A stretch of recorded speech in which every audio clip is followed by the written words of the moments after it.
Pemirsa, evaluasi PPDB khususnya sistem zonasi dirasa perlu dilakukan secara menyeluruh guna menghindari sengkarut PPDB yang kerap berulang setiap tahun. Namun hingga kini Menteri Pendidikan dan Kebudayaan Nadiem Makarim masih saja bungkam meski kisruh zonasi PPDB terjadi di mana-mana.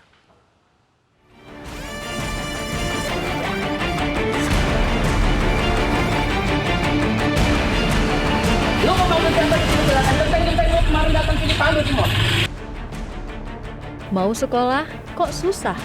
Pertanyaan itu agaknya pas disandingkan dengan situasi carut-marut PPDB sistem zonasi yang menimbulkan tanda tanya.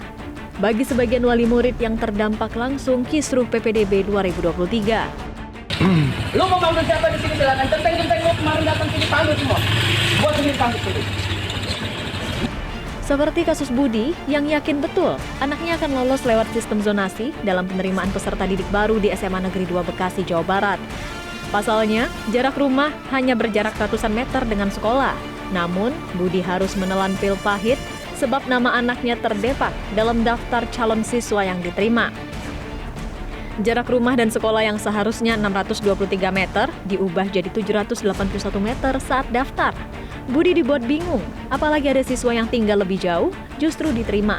Budi pun mengamuk, kesal, merasa ada yang janggal. Ada pula Ayib Adam, pria yang protes PPDB jalur zonasi dengan cara mengukur jalan.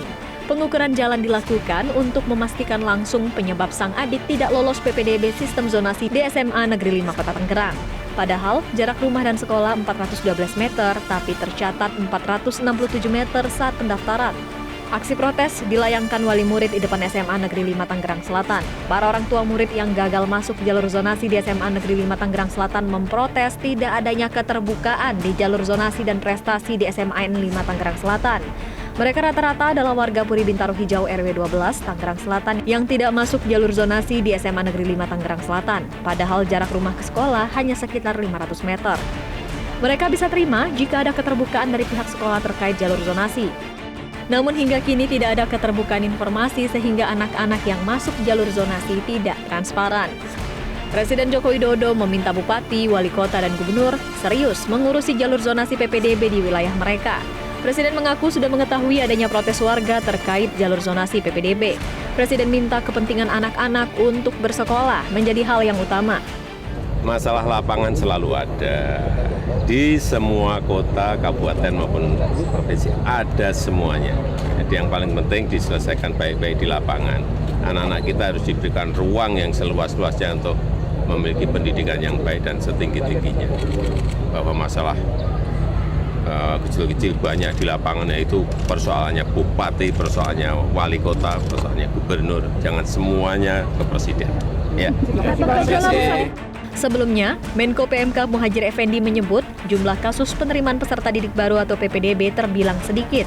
Persoalan itu pun dianggap Muhadjir cukup diselesaikan di tingkat pemerintah daerah dan tidak perlu sampai ke pemerintah pusat. Kalau kita lihat level kasusnya sih masih sporadis ya. Saya sudah punya data yang nggak banyak-banyak amat kasusnya itu. Hanya memang menyebar hampir seluruh daerah ada kasus.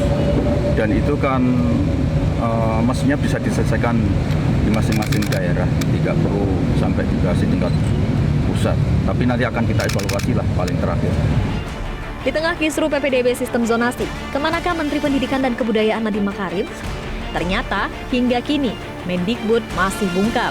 Rencananya Komisi 10 DPR RI segera memanggil Mas Menteri untuk dimintai penjelasan buntut panjang polemik PPDB 2023. Tim Liputan Metro TV.